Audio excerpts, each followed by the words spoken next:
Host Shailesh Lodha और मैं जानता हूं कि मेरे आते ही आप पूरे परिवार के साथ तैयार होकर बैठ गए टेलीविजन सेट के सामने और अब कह रहे हैं कि भाई एक बार शैलेश जी के साथ मिलकर कह देते हैं वाह वाह क्या बात है। हंसी का कोई आकार नहीं होता।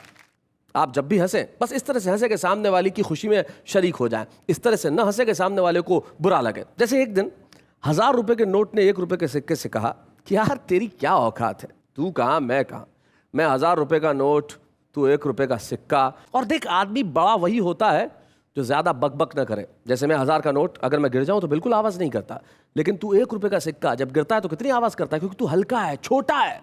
सिक्का मुस्कुराया और कहने लगा आप बिल्कुल ठीक कह रहे हैं, आप बड़े हैं 1000 रुपए के नोट साहब, लेकिन मंदिर में जब भी चढ़ाए जाते हैं तब तक पूरे नहीं होते जब तक मैं आपसे मिल न जाऊं। न कोई आकार से छोटा होता है न कोई मूल्य से छोटा होता है। लेकिन आज यहाँ पे कई आकार प्रकार के कवि आएंगे, लेकिन उसके पहले मैं उन्हें बुलाता हूं जिनका आकार आप देखना चाहते हैं। आइए जरा।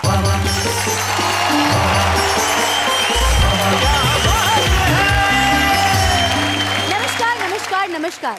फुल साइज की खूबसूरती के साथ आप सबका स्वागत है आप सबके शो में जिसका नाम है वाह वाह क्या बात है। एक मिनट ये खूबसूरती का साइज कैसे होता है? फुल साइज और हाफ साइज मतलब कैसे? ऐसे।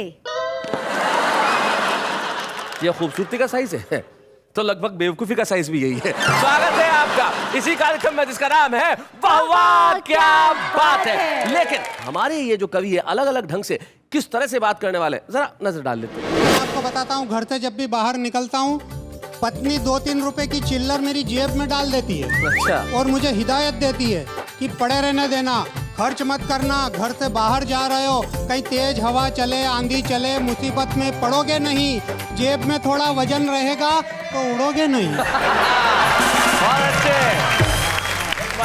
जैसे ही हम कवि सम्मेलन के पंडाल में उत्पन्न हुए तो श्रोता हमारी बॉडी का स्ट्रक्चर देखकर बेहद प्रसन्न हुए। वाह क्या बात है। एक बोला अब ये तो पूरा डायनासोर है, दूसरा बोला लेकिन जुरासिक पार्क वाले से कमजोर। तभी एक आवाज आई, क्यों जी ये काम क्या कर पाता होगा? किसी ने उत्तर दिया हाथी तोलने के काम आता होगा। हाथी तोलने के काम आता होगा। दुपट्टे को छोड़ मेरे तोड़ दूंगी दांत तेरे बिगड़े नवाब को अभी सुधार दूंगी मैं। और सैंडल उतारूंगी तो इतना मैं मारूंगी कि मार मार तेरा हुलिया बिगाड़ दूंगी मैं। ए मुझ पे क्या मरता है जा मर मेरे देश पर, तेरे कफन के लिए दुपट्टा उतार दूंगी। वाह वाह वाह।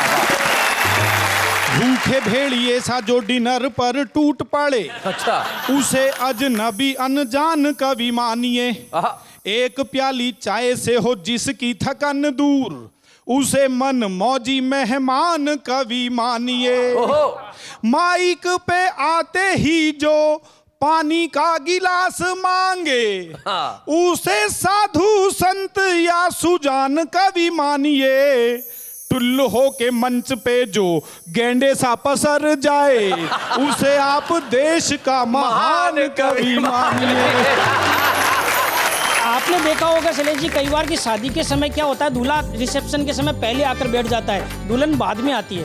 तो किसी ने मुझसे क्वेश्चन किया कि कोई बात नहीं, दूल्हा तो आके बैठ गया, दुल्हन भी आ रही है, माला पहनाएगी, लेकिन दुल्हन के साथ में 3-4 लड़कियां आ रही है, ये क्यों आ रही है, इनका क्या काम है? मैंने कहा देखो, जिस प्लॉट की रजिस्ट्री हो रही होती है, नक्शे में आसपास के खाली प्लॉट भी तो दिखाने पड़ते हैं।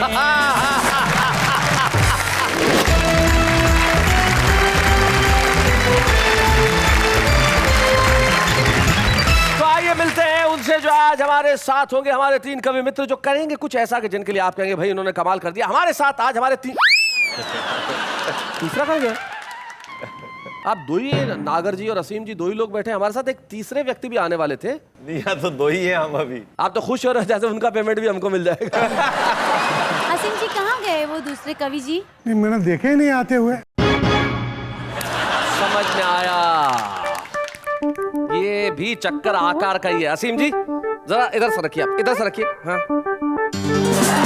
ये देखो यार असीम जी, यार आप हद करते हैं यार। आपको पता ही नहीं चला कि एक जिंदा आदमी आपके नीचे आ गया है। मैं इनका कभी से आका- चिल्ला रहा था हाँ। कि भाई साहब अलग हटिए, मैं बैठा हुआ हूँ यहाँ पे, इन्होंने सुना ही नहीं। पर इन्होंने सुना ही नहीं। मुझे तो लगा आज अनारकला दीवार में जिंदा चुन गया। दोनों जब आप साथ में बैठे हैं तो इतने खूबसूरत लग रहे हैं कि हद नहीं। बहुत बहुत बहुत बढ़िया लग रहे हैं भाई। अनिल असीम, असीम का मतलब होता है जिसकी कोई सीमा ना हो। हाँ, इनकी भी देखिए कोई सीमा है। ये असीम है और जो पास में बैठे हैं वो तो है। और आप जब तक हैं तब तक ठीक है, लेकिन नंदकिशोर जी आप कुछ कहना चाह रहे हैं? ऐसा है शैलेश जी जी, कि ये 1000 का नोट है और मैं इनके पास 1 रुपए का 1 सिक्का रुपया हूँ। हो। क्या बात है भाई, वाह वाह वाह वाह वाह वाह वाह। ये 1000 का नोट है और ये 1 रुपए का सिक्का है और पास में बिंदु लगा के यहाँ पे पंडित जी बैठे हुए जिन्हें दक्षिणाएं लेनी है। मतलब ये दोनों ही आपको प्राप्त होने हैं। अशोक नागर जी भाई हमारे साथ हमारे तीनों कवि मित्र हैं जो आज यहाँ पे तहलका मचाने वाले हैं। मैं सबसे पहले किसे बुलाऊं? नंदकिशोर अकेला जी, आपसे अनुरोध करना चाहूंगा कि आप आ जाएं, क्योंकि आप जिस पहाड़ के नीचे से निकल के आए हैं, आपका स्वास्थ्य कितनी देर ठीक रहे मैं भी नहीं जानता। इससे पहले कि कुछ और गड़बड़ हो आप जरा आ जाए। भाई नंदकिशोर अकेला जी, जरा जोरदार तालियां।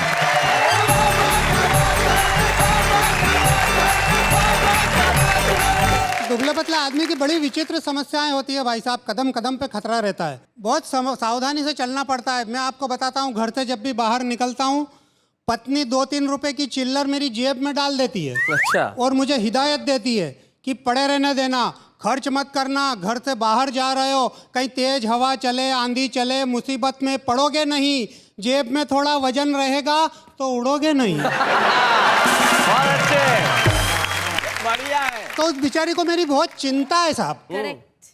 और चिंता करना भी चाहिए, आखिर मैं उसका पति हूँ। हाँ, कैसा भी हूँ तो क्या हो गया।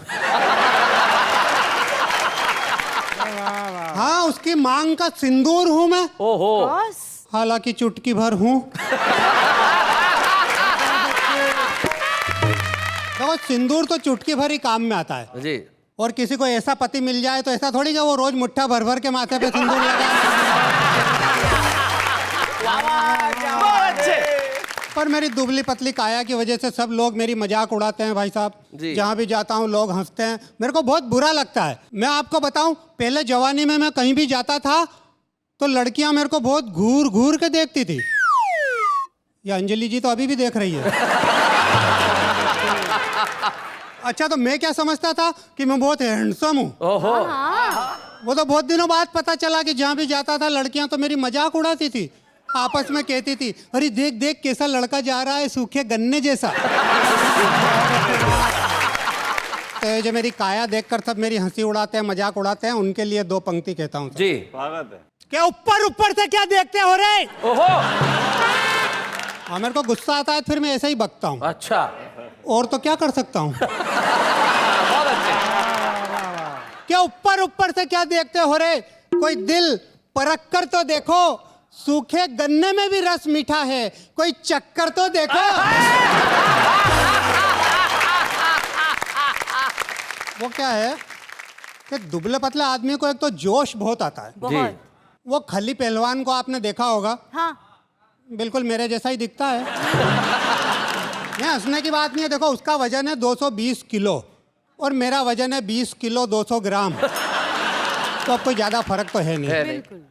आपको पता होगा, एक इंटरनेशनल कुश्ती में खली एक पहलवान से हार गया था। तो मुझे बहुत गुस्सा आया। मैंने कहा, अपने देश के पहलवान को कोई विदेशी हरा दे, और वो भी मेरे होते हुए। इस घटना का ऐसा हुआ प्रभाव कि आओ देखा ना ताओ, मैं भी पहुंच गया इंटरनेशनल कुश्ती में। लड़ने नहीं, देखने। और वहां जाकर मैं भी दर्शकों के बीच में एक कुर्सी पर बैठ गया। सामने रिंग में एक पहलवान खड़ा खड़ा ललकार रहा था, पर कोई भी उससे लड़ने नहीं जा रहा था। अच्छा। जब बहुत देर हो गई तो दर्शक बोर हो गए, हंगामा करने लगे, कुर्सियां उठा उठा कर रिंग की तरफ फेंकने लगे। तो मेरे पड़ोस वाले दर्शक ने भी जोश में आकर एक कुर्सी उठाकर रिंग की तरफ फेंक दी। अब उसे पता ही नहीं था कि उस कुर्सी में मैं भी था। बहुत अच्छे। अब वो पहलवान भी मुझे आंखें फाड़ फाड़ कर देखने लगा, बोला, मच्छर तू यहाँ क्यों आया? मैंने कहा, यार आया कौन, मुझे तो यहाँ फेंका गया। वो बोला, चल तैयार हो जा लड़ने के लिए। तो मैंने भी कह दिया, तू भी तैयार हो जा जेल में सड़ने के लिए। ओहो, वो बोला, कैसे? मैंने कहा, ऐसे, तू मुझे हाथ भी लगाएगा तो मर्डर के केस में फंस जाएगा। बहुत अच्छे। इतना कहकर मैंने उसकी गर्दन अपनी दोनों बाहों में जकड़ ली। दर्शक तालियां बजाने लगे कि वाह, इसने तो पहलवान की गर्दन पकड़ ली। पर भाई साहब, मैं तो उसके कान के पास मुंह ले जाकर बोला, पहलवान तुझे जीतने के कितने डॉलर मिलेंगे यार? वो बोला 25,000। मैंने कहा अगर तू हार गया इस बार तो मैं तुझे डॉलर दूंगा 50,000। ओहो। तो वो अपना हित जान गया, मेरी बात तुरंत मान गया। फिर तो मैंने भी खूब घूंसे जमाए, अच्छा। खूब लातें चलाई। हालांकि ऐसा करने से चोटें तो मुझे ही आई। बहुत अच्छा। उसका क्या बिगड़ना था, वो तो पत्थर जैसा था। पर देश की इज्जत का सवाल था, खली की हार का बदला लेने का भी ख्याल था। इसलिए मैंने खूब घूंसे जमाए, खूब लातें चलाई और मारते मारते जब मैं हो गया अधमरा तो मेरी हालत देखकर वो पहलवान भी डरा। उसने सोचा ये यूं ही मारता रहा तो सचमुच मर जाएगा, मेरा पेमेंट भी डूब जाएगा, मुझे अंदर भी करवाएगा। तो वो बेचारा तुरंत नीचे गिरकर ढेर हो गया। मैं भी उसकी छाती पर चढ़कर शेर हो गया। दर्शक चकित हो गए, बोले इसने गजब करामात कर दी। और खुश होकर सबने मुझ पर डॉलरों की बरसात कर दी। हाय हाय हाय हाय हाय, क्या बात है। पर भाई साहब, यहीं खत्म नहीं हुआ ये किस्सा। शाम को होटल में आ गया मांगने वो अपना हिस्सा। मैंने कहा रे तू पहलवान ही रहेगा या कभी अकल से भी काम लेगा? अरे रिंग में जो हुआ वो परिस्थितियों का दबाव था, वो तेरा दाव था और ये मेरा दाव था। भाई बहुत अच्छे। और मेरी अक्ल के इस दाव ने तेरी ताकत को धूल चटाई है। अरे अकल के दुश्मन, अकल ने तो हमेशा ही ताकत पर विजय पाई है। क्या बात है भाई, वाह वाह, बहुत।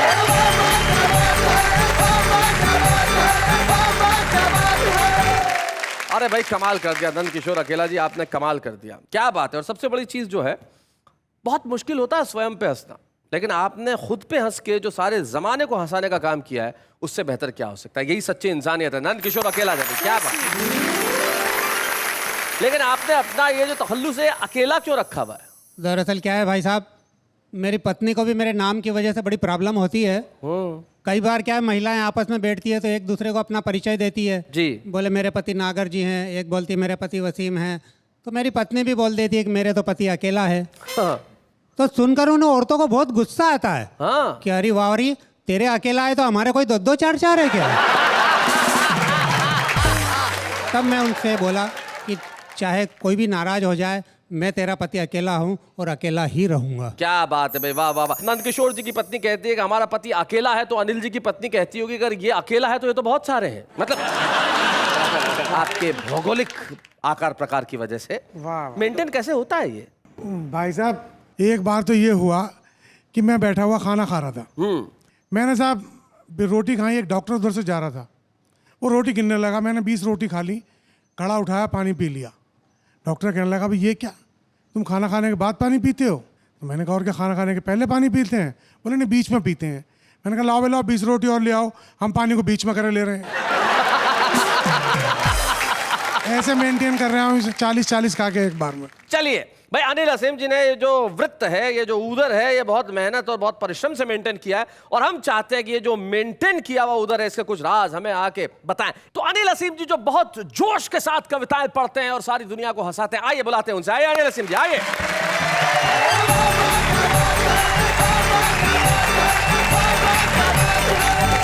जितनी कृपा भगवान की मुझ पे है, उतनी मेरी पत्नी पे भी है। मतलब आप ये मान के चलें कि दोनों पहिए ट्रैक्टर के ही हैं। इसलिए गाड़ी ठीक चल रही है। Very good. अब साहब हुआ क्या कि मैं एक कवि सम्मेलन में चला गया और घर पे चोर आ गया। पत्नी ने भाग के चोर को पकड़ लिया और उसके ऊपर बैठ गई। अब बेटे से बोली जा बेटे पुलिस को बुला ला। वो इधर उधर देखने लगा, बोले जल्दी जा, क्या कर रहा है? बोले मम्मी चप्पल नहीं देख रही, चप्पल देख रहा हूँ। चोर बोला भैया चप्पल मेरी ले जा, पर चला जल्दी जा। पहले मैं बिल्कुल नंद किशोर जी की जगह पतला तुबला शरीफ आदमी था।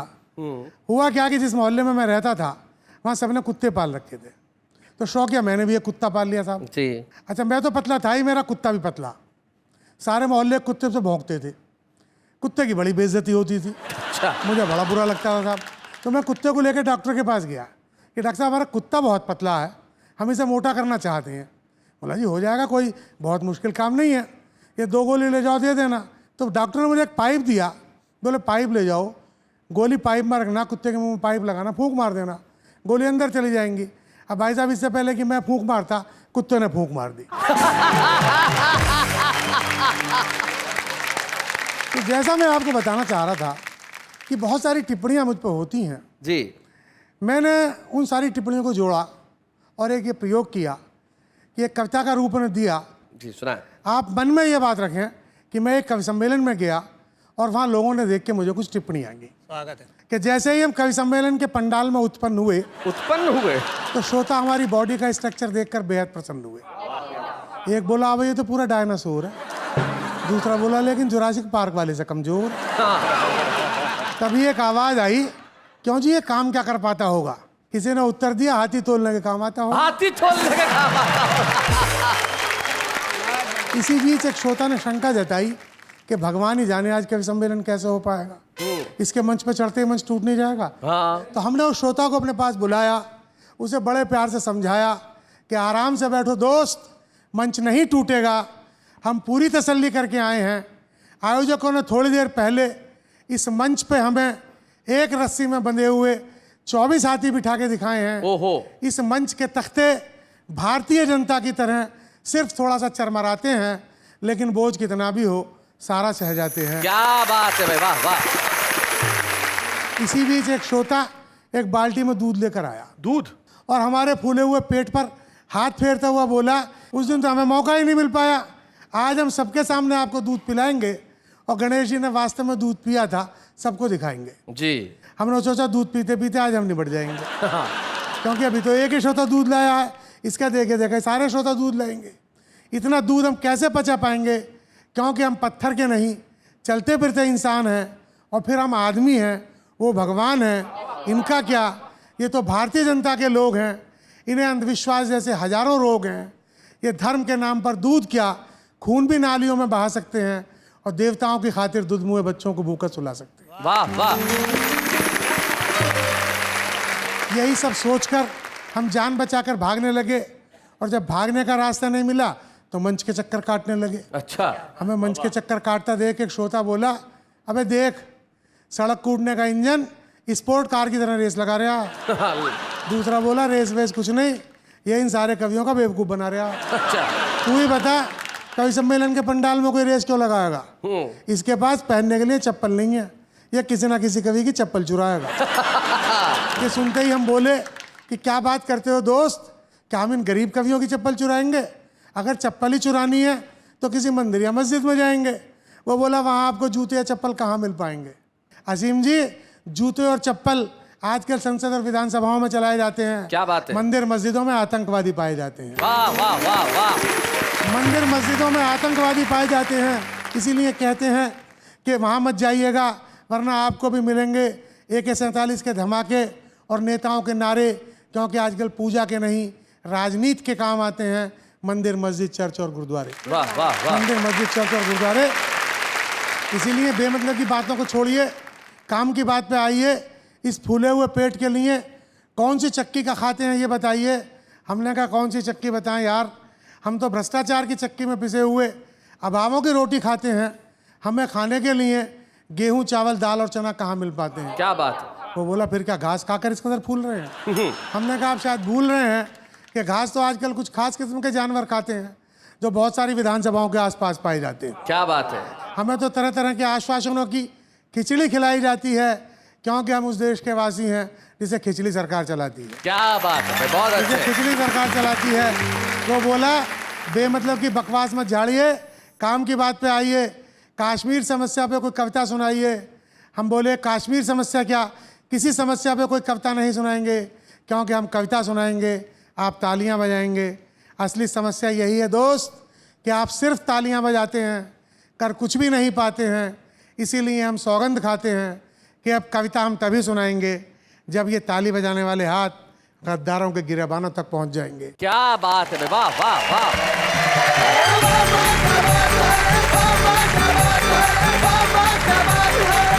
क्या बात है अनिल जी भाई, वाह। आपकी कविताओं के अंदर हास्य की खनक के साथ जो व्यंग की धार थी वो बड़ी जोरदार थी। आपने अपने शरीर से कविताएं निकाली और अपने शरीर की कविताओं को पूरे देश की समस्याओं तक जोड़ दिया, इससे बेहतर क्या हो सकता है। अनिल असीम जी, बहुत बहुत शुभकामनाएं। क्या बात है, वाह वाह।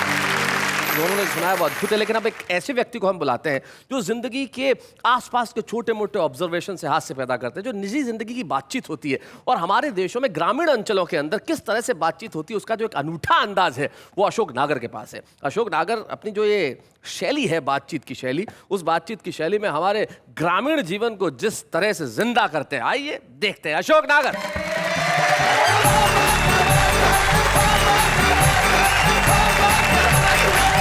ये इनकी कद काठी सब देख रहा है, कितना खाते पीते होंगे। एक दिन मिल गए थे अंधेरी में, बोला आओ ना अगर वड़ा पाव खिलाएंगे। मैंने कहा रहने दो। अरे नहीं खिलाएंगे, नहीं माने। होटल में ले गए, इनने ऑर्डर दिया, बोले एक एक वड़ा पाव 2 जगह। 2 ही ने खाया, ये फिर बोले नागर वड़ा पाव तो खा लिए, पैसे तो है ही नहीं, होटल वाले को क्या बोलूं। मैंने कहा एक एक वड़ा पाव और बोल दो। मेरे को तो भाई साहब शैलेश जी ऐसा लगता है कि विधाता को भी टारगेट पूरा करना होगा तो सारी बला इन 2 ही पे टाल दी। जो गीली मिट्टी अकेला के ऊपर डालनी थी वो अनिल जी पे डाल दी। आप देखो कितने अच्छे बैठे हुए हैं, अपने यहाँ सगाई वगाई होती है तो कितने अच्छे से पापा मम्मी बात करते हैं। हमारे ऐसा नहीं होता सिस्टम। अच्छा, हमारे यहाँ तो शैलेश जी हाट बाजार में ही सगाई हो जाती जी। उसके लिए कोई अलग से प्रावधान नहीं है चाय नाश्ते का। लड़के का बाप लड़के का बाप हाट में मिल गया, अब लड़के का बाप लड़की के बाप से बात कर रिया। आपकी लड़की होशियार तो है। नहीं होशियार तो इतनी है कि जब ये लुका छिपी खेलते हुए कोयले की खदान में छिपती थी तो इसकी माँ कोई नहीं दिखती थी। अब वो लड़के का बाप पूछ रिया, लड़की गोरी है कि काली? गोरी है, गांव की गोरी है। गांव की गोरी है। अब क्रोध आ जाए तो फिर काली तो है ही। अच्छा लड़की की उम्र कितनी? डबल सरकारी। डबल सरकारी? डबल सरकारी बोले तो 36 की। अरे 36 तो वेट होगा, एज क्या है? नहीं वेट 96, एज 36। अब वो फिर बोले आप भूल रहे हैं भाई साहब, 36 कमर होगी, उम्र क्या है? नहीं कमर 56 है, उम्र 36।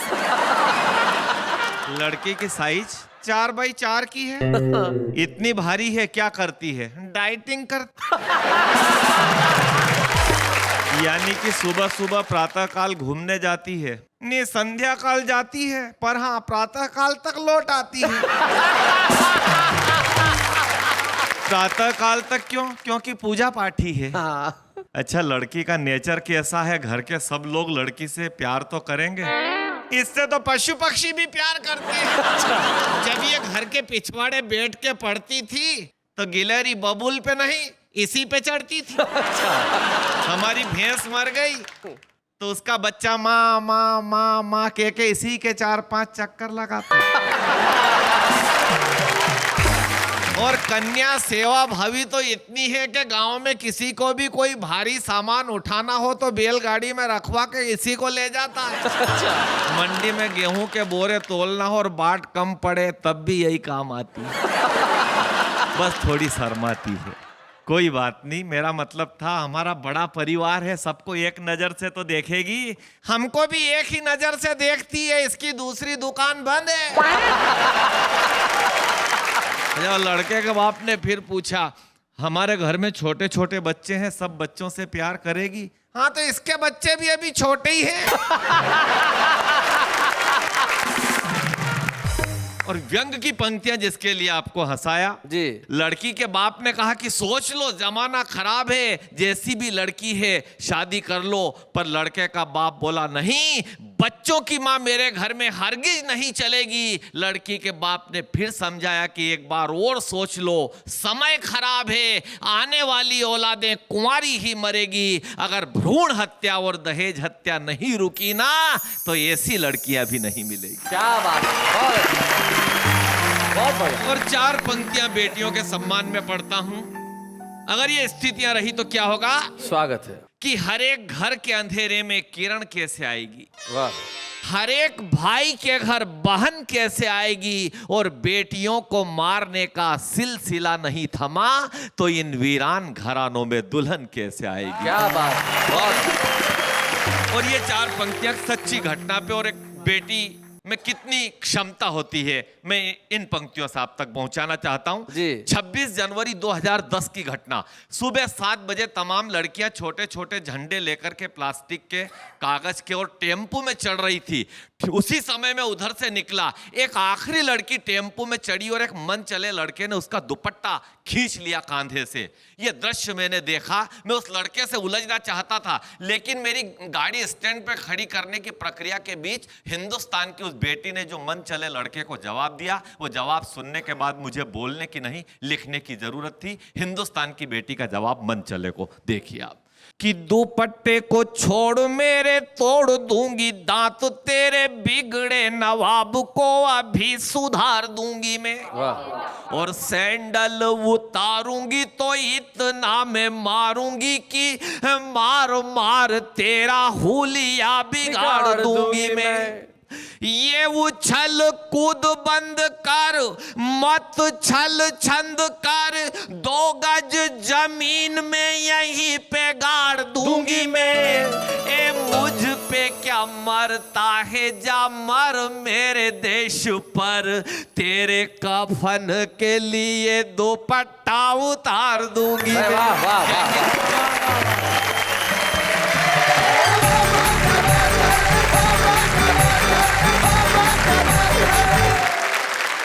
हिंदी हास्य कवि सम्मेलनों का इतिहास अधूरा है जब तक उसमें अल्हड़ बीकानेरी जी का नाम न हो। वाह वाह। एक ऐसे कवि जिनकी छंद शास्त्र पे इतनी अद्भुत पकड़ थी कि लोग उनसे सलाह लेने जाते थे, अपनी गजलों में इस्लाह कराते थे। वो अल्हड़ जी जब मंच पे पढ़ते थे तो सारा प्रांगण तालियों से गूंज उठता था। अल्हड़ जी यदि आज इस दुनिया में होते तो निश्चित तौर पे इस मंच पे होते।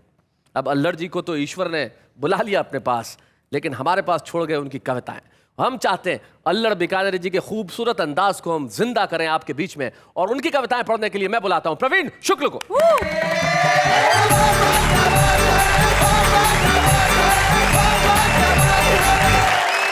छंद, शिल्प और कथ्य का यदि इस देश में कोई एक संगम, एक तीर्थ स्थान हो सकता है तो वो निश्चित रूप से अल्हड़ बीकानेरी होते हैं।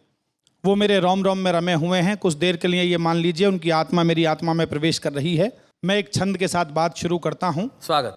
उन्होंने 4 अलग अलग कवियों की अलग अलग पहचान बताई। देखिए वो पहचान क्या है। जी। कि भूखे भेड़िए सा जो डिनर पर टूट पड़े, अच्छा। उसे अजनबी अनजान कवि मानिए। आहा। एक प्याली चाय से हो जिसकी थकन दूर, उसे मन मौजी मेहमान कवि मानिए। ओहो। माइक पे आते ही जो पानी का गिलास मांगे, हाँ। उसे साधु संत या सुजान कवि मानिए। टुल्लू हो के मंच पे जो गेंडे सा पसर जाए, उसे आप देश का महान कवि मानिए। अल्हड़ जी देश के एकमात्र ऐसे हास्य कवि थे जिन्होंने अपने हास्य कविता में गीत के कई अंदाज को बांधा। वो शास्त्रीय गायन में भी कविताएं करते थे। उनका एक प्रसिद्ध गीत था, वोट मांगन निकले नेताजी। खास अंदाज में पढ़ते थे। और उनकी एक बड़ी मशहूर कविता जो मेरे ख्याल से हिंदी कवि सम्मेलनों के मंच पे पहली बार ऐसा हुआ कि उन्होंने कव्वाली को हास्य कविता में ढाला। अगर वो ना सुनाई जाए तो फिर क्या बात है। और अल्हड़ जी मुझे याद आता है, प्रवीण तुमने याद दिला दिया, वो कहते थे, मत पूछिए फुर्सत की घड़ियां, वाह, हम कैसे गुजारा करते हैं, होठों से छुआ कर मूंगफली, होठों से छुआ कर मूंगफली, माशूक पे मारा करते हैं, होठों से छुआ कर मूंगफली, माशूक पे मारा करते हैं। मारी थी जो हमने मूंगफली, वो उनके डियर डैडी को लगी। डैडी को लगी? क्या हुआ उसके बाद शैलेश भाई? छत बैठे थे लेके मूंगफली का थैला, आ गई सामने खिड़की पे हमारी लैला, हमने सोचा कि उसको कोई निशानी दे दे, अखिले फूल को भरपूर जवानी दे दे। गुफ्तगू की नई तरकीब निकाली हमने, लेकिन एक मूंगफली उस पे उछाली हमने। इससे पहले कि वो उस मूंगफली को लपके, उसके डैडी लिए बंदूक वहां आ टपके। उसके डैडी लिए बंदूक वहां दबके। फिर क्या हुआ? उनका पारा था जरूरत से चढ़ गया ज्यादा, अपनी बंदूक उठा हम पे निशाना साधा। खैरियत हमको लगी छत से खिसक जाने में, झुक गए जाके पड़ोसन के गुसल खाने में। मारी थी जो हमने मूंगफली, वो उनके डियर डैडी को लगी। अब देखिए उनके डैडी क्या हाल हमारा करते हैं। वो से चुरा के मूंगफली माशूक पे मारा करते हैं। थी मूंगफली भेजे का खलल, हो गई गुसल खाने में गजल। अब गुसल खाने में क्या गजल हुई? क्या कहते हैं? सामने लाल छड़ी हो तो गजल होती है, गालों पे पड़ी हो तो गजल होती है। फेस को मोड़ के कॉलेज की हसीना कोई, बस की लाइन में खड़ी हो तो गजल होती है। 30 तारीख को पिक्चर के लिए जब मैडम एकदम जिद पे अड़ी हो तो गजल होती है। वो दिलों का जो खटोला नहीं बिछने देते, खाट ऐसों की खड़ी हो तो गजल होती है। और एक खास शेर सुनिए, क्या ऑब्जर्वेशन है एलर्जी का। कहते आगे, मुंह के अंदर होठ से मूंगफली के दाने, आग चिलगों पे गड़ी हो तो गजल होती है। आग चिलगों पे गड़ी हो तो गजल होती है। रात दिन होती रहे ठाठ से इनकम, लेकिन टैक्स भरने की घड़ी हो तो गजल होती है।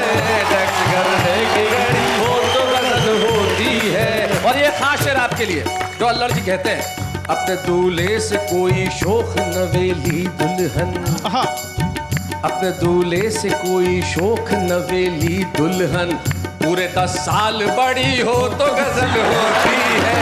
पूरे 10 साल बड़ी हो तो गजल होती है। थी मूंगफली भेजे का खलल, हो गई गुसल खाने में गजल। तो हम ताजा गजल को साबुन के रैपर पे उतारा करते हैं, होठों से छुआ के मूंगफली माशूक पे मारा करते हैं। आफत है गुसल खाने की घुटन, कब होगा न जाने उनसे मिलन। और अब गुसल खाने का सात्विक दृश्य देखिए, ऐसा एलर्जी कहते थे कि लट के हैं, लट के हैं, वो लट के हैं, लट लट लट लट लट लट लट लट लट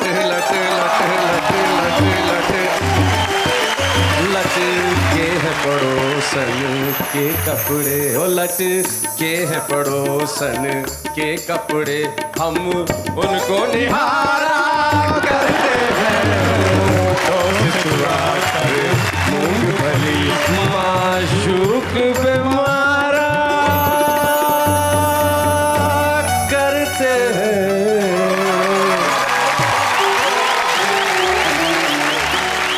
ये अल्लड़ बीकानेरी जी थे। अल्लड़ जी अगर जीवित होते तो निश्चित तौर पे वाह वाह क्या बात है कि मंच पे सम्मानित होने वाले प्रथम 1-2 कवियों में होते। ईश्वर ने हमें ये मौका तो नहीं दिया, लेकिन हमें ये मौका जरूर दिया कि हम मरणोपरांत अल्लड़ जी को सम्मानित करें। हमारे बीच में है अल्लड़ बीकानेरी जी के ज्येष्ठ पुत्र श्री अशोक कुमार शर्मा। जोरदार तालियों के साथ स्वागत है उनका।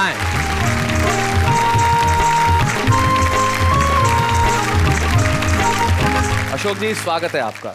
शुक्रिया शैलेश जी। मुझे याद है कि शायद अल्लड़ जी ने मुझे एक बार एक व्यक्तिगत बातचीत में जिक्र किया था कि एक कविता उन्होंने आपके एक अनुभव पर लिखी थी। वो क्या कविता थी? मेरी शादी के लिए लड़की वाले मुझे देखने के लिए आने वाले थे जी, और मैं गलती से किसी काम से उस समय घर पे नहीं था। अच्छा, पिताजी उस समय घर पे थे। तो जब वो दृश्य बना, घटनाक्रम बना, क्या घटना थी? सच्ची घटना है, मेरी सास ने उन्हीं को लड़का समझ लिया था। करके कोई बहाना हम दफ्तर से छुट्टी पा गए और लड़के को देखने उसी दिन लड़की वाले आ गए। हाँ, लड़की की अम्मा ने हमसे पूछा रुककर एक पल, किस कॉलेज में प्यारे बेटे पढ़ते हो तुम आजकल? हाँ। हमने कहा श्रीमती जी किस चक्कर में आप हैं, लड़का कॉलेज गया हुआ है, हम लड़के के बाप हैं। शैलेश जी, मेरा ये मानना है कि अल्हड़ जी का सम्मान हिंदी की हास्य व्यंग कविताओं का सम्मान। क्या बात है। हम आज अल्हड़ बीकानेर जी को सम्मानित कर रहे हैं। अशोक यहाँ खड़े हैं, हम अशोक जी को सम्मानित करना चाहते हैं और असल में अल्हड़ जी जहाँ भी हैं हमें आशीर्वाद दे रहे होंगे और वहाँ ऊपर बैठ के कह रहे होंगे वाह वाह क्या बात है। अच्छे हैं या बूढ़े हैं, नर है या नारी है, हंसी देने वालों के सब ही आभारी है, कविता सुनाने वाले अब सबके साथ है। बाबा क्या बात है, बाबा क्या बात है। निश्चित तौर पे कभी कहीं भी रहे, चाहे वो इस धरा पे हो ना हो, छिप नहीं सकता और कविता की प्रतिभा तो कहीं नहीं छिपती। शायद इसीलिए वाह वाह क्या बात है ने सोचा कि कविता की प्रतिभाएं जहां भी हैं हम उन्हें ढूंढ के निकालेंगे और हमारे छुपे रुस्तम को बुलाएंगे। आज एक ऐसे छुपे रुस्तम को हम आपके समक्ष प्रस्तुत कर रहे हैं। राजस्थान के नागौर के डीडवाना कस्बे से हमारे बीच में छुपे रुस्तम आते हैं। नाम है जिनका अशोक सेवदा।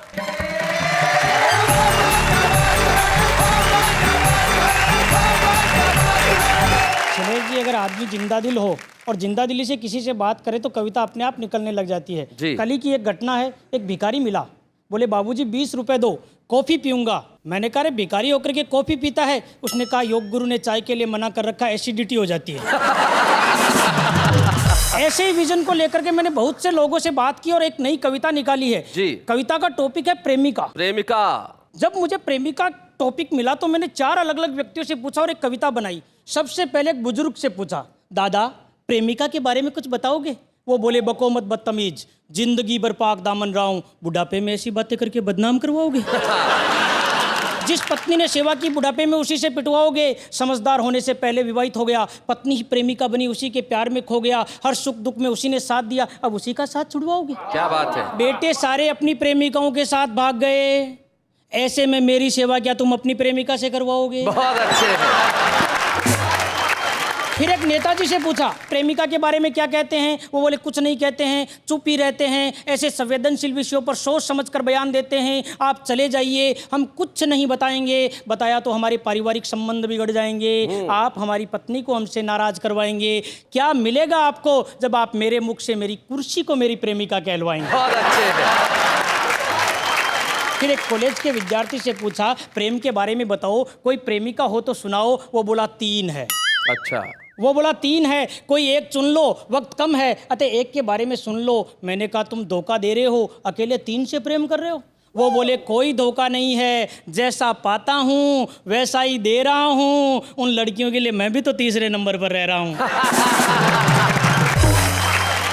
ऐसा सुनकर सोचा आज के प्रेमी प्रेमिकाओं को क्या हो गया, सच्चा प्यार तो 21वीं सदी की चमक दमक में कहीं खो गया। अंत में एक शिक्षक से पूछा, जो इस कविता का सार भी है, कि प्रेमिका के बारे में कुछ कहिए। वो बोले कुछ नहीं कहना, दूर ही रहिए। जोर देकर पूछा तो कहा प्रेमिका तो एक किताब होती है, कुछ अच्छी तो कुछ खराब होती है, पढ़ा सबको जा सकता है, कुछ से जिंदगी बनती है, कुछ से बर्बाद होती है। अच्छी प्रेमिका एक कम ही लोगों को मिलती है, बाकी सबके लिए तो ख्वाब होती है। 4 का हाल मैंने सुनाया, 5वें पर शैलेश जी आप हैं, आपकी कोई प्रेमिका हो तो बताओ, मेरी अधूरी कविता को पूरी करो। आपको एक घटना और बताता हूँ शैलेश जी। जी। एक बार शादी ब्याह में जाने का मौका मिला तो एक आदमी ने मुझसे पूछ लिया कि ये शादी के समय अपने जो परंपरा है मांग भरने की, ये औरतें मांग क्यों भरती है? तो मैंने जवाब दिया ये इसलिए भरती है ताकि लोगों को पता चल जाए कि इस प्लॉट की रजिस्ट्री हो चुकी है। लेकिन दुल्हन के साथ में 3-4 लड़कियां आ रही है, ये क्यों आ रही है, इनका क्या काम है? मैंने कहा देखो, जिस प्लॉट की रजिस्ट्री हो रही होती है, नक्शे में आसपास के खाली प्लॉट भी तो दिखाने पड़ते हैं। बहुत अच्छे। तो मित्रों, ये थे अशोक सेवदा। और अशोक, निश्चित तौर पे आपने जो कविता सुनाई है, बहुत बहुत खूबसूरत कविताएं सुनाई। और अशोक, आज तो आप छुपे रुस्तम की ट्रॉफी लेके जा रहे हैं, लेकिन कल आप जब लेके निकलेंगे तो हर आदमी आपको देख के कहेगा कि भाई ये तो उसी कार्यक्रम का छुपा रुस्तम है जिसका नाम है वाह वाह क्या बात है। अच्छे हैं या बूढ़े हैं, नर है या नारी है, हंसी देने वालों के सब ही आभारी है, कविता सुनाने वाले अब सबके साथ है। बाबा क्या बात है। कहीं ना कहीं किसी न किसी रूप में लिखता जरूर। कविता उसके जीवन में रहती है। बरोबर है। एक व्यक्ति ने आज मेरी आंखें खोल दी जब वो मुझसे आके मिला। वो मुंबई में रिक्शा चलाता है, सुबह से शाम अपने परिवार का पेट पालने के लिए रिक्शा चलाते हुए घूमता है, लेकिन डायरी लेके मेरे पास आता है कि सर ये मेरी कविता है, क्या आप इसे सुनवाएंगे? आइए हम मिलते हैं उस आम आदमी से जो इस देश की सबसे बड़ी ताकत है। क्या बात।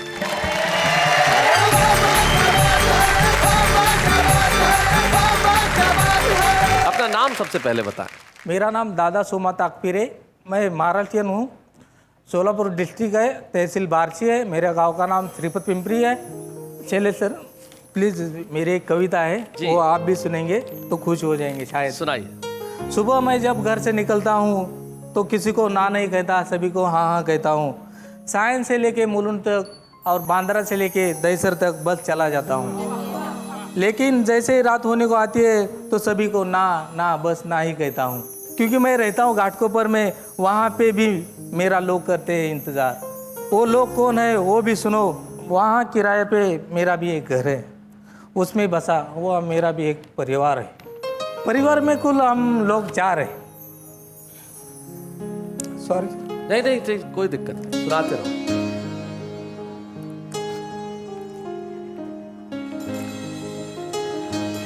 परिवार में हम कुल लोग 4 हैं। कौन कौन है बताओ? एक तो खुद मैं हूँ, दूसरी मेरी धर्मपत्नी रोहिणी और मेरी बड़ी बेटी संस्कृति है। संस्कृति जी। और चौथा मेरा लड़का संस्कार है। क्या बात है, वाह वाह वाह वाह वाह।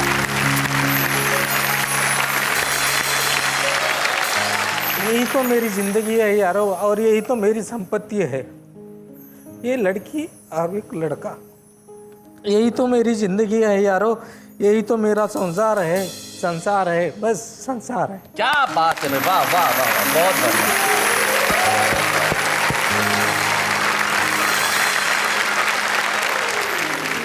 आपने जिस ढंग से कविता सुनाई, और कविता पढ़ते वक्त जब आपके नेत्र सजल हो गए, मैं जानता था देश के नेत्र भी इस वक्त सजल हैं। ये है भारत, ये है हिंदुस्तान, ये है इस देश की सबसे बड़ी ताकत, जो सुबह से शाम सड़कों पे दौड़ता है, चाहे धूप हो, गर्मी हो, बारिश हो, ठंड हो, वो किसी को ना नहीं कहता। लेकिन जब शाम को उसका नीड़ पुकारता है तो वो सबको ना कहने लगता है। उसे लौटना होता है उस जगह जहां उसकी पत्नी है, जहां उसकी बेटी है, जहां उसका बेटा है, जहां उसका संसार है। और यकीन मानिए, आप जैसे लोगों के घरों में ही संस्कृति जिंदा है, संस्कार जिंदा है। आपने हिंदुस्तान की संस्कृति को जिंदा रखा है, आपने हिंदुस्तान के संस्कार को जिंदा रखा है। दादा सोमा ने सिर्फ कविता नहीं सुनाई है, हम सबको ये महसूस करा दिया है कि आखिर संस्कृति और संस्कार किस तरह से जिंदा रखे जाते हैं। आज सिर्फ इनके लिए नहीं, हम 125 करोड़ हिंदुस्तानी भाइयों के लिए कहते हैं, वाह वाह क्या बात है।